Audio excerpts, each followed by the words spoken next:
শনিবার বেলঘরিয়ার শুটআউটের ঘটনায় একজনকে গ্রেফতার করেছে পুলিশ। ধৃতের নাম ভিকি যাদব। এখনো অধরা মূল অভিযুক্ত ইন্দল যাদব।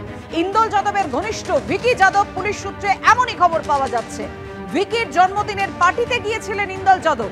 কোথায় থাকবেন বিকাশ খবর দিয়েছিলেন এই ভিকি। ভিকির বাইকে করে গিয়েই তৃণমূলের শ্রমিক নেতাকে গুলি করে সে। পুলিশ সূত্রে এমনই খবর পাওয়া যাচ্ছে। হামলার পরিকল্পনায় ইন্দলকে সাহায্য করেছিলেন ভিকি। আর গোটা ঘটনায় প্রত্যক্ষভাবে জড়িত রয়েছে এই ভিকি যাদব। পুলিশ সূত্রে খবর।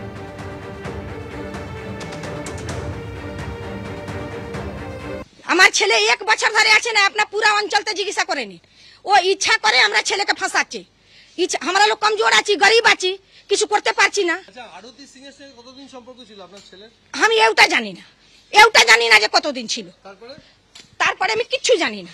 এরকম টাকা চাইলো কেন? টাকা কার থেকে? টাকা ওই বেটিওয়ালা কাছে से, आरती के बाबा से, आरती के पीसी से, आरती का किसी लिए हमरा ছেলে के मारने जाने।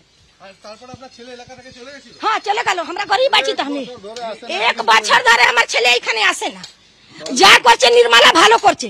কবে এসেছিল ছেলে? সেদিনকে কি আসে নাই? ছেলে আসে না। ও তো মিথ্যা কথা বলে বলে ফাঁসাচ্ছে আমরা ছেলেকে। আপনার ছেলে এই ঘটনার সঙ্গে যুক্ত নয়?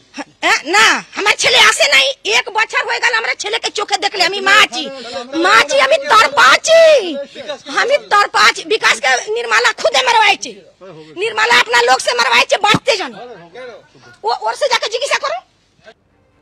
বেলঘরিয়ায় শুটআউটের ঘটনায় ভিকি যাদবকে গ্রেপ্তার করা হলেও মূল অভিযুক্ত ইন্দল যাদব এখনো অধরা।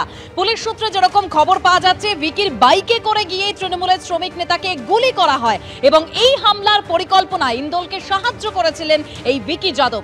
যেখানে আমরা আগেই শুনেছিলাম যে তৃণমূলের কাউন্সিলর নির্মলা রায় তিনি নিজেই আশঙ্কা প্রকাশ করেছিলেন যে খুন হয়ে যাওয়ার। এবার ভিকি যাদবের গ্রেপ্তারের পর তিনি কি বলছেন শোনাবো।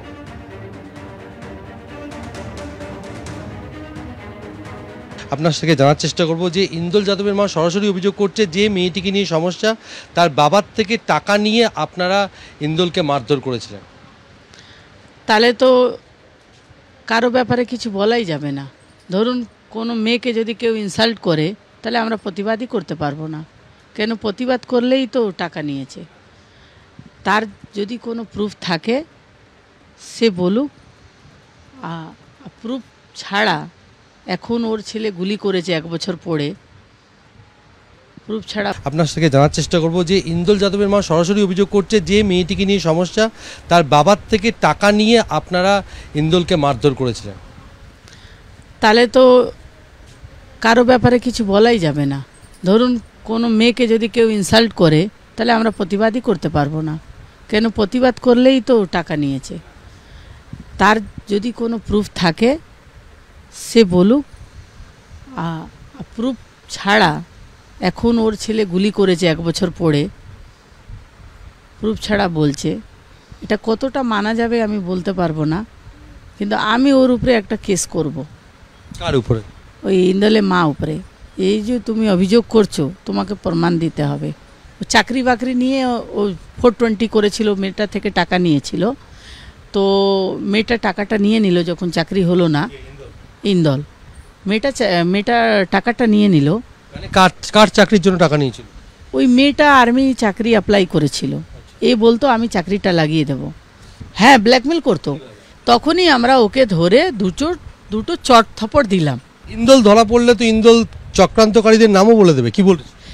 এটাই তো কথা। ইন্দল ধরা পড়লেই তো যারা প্রডিউসার আছে আর ডাইরেক্টর আছে তারা ধরা পড়বে। এবার দেখুন, আমি যা শুনলাম বিকি নামে কেস সাজানো হচ্ছে।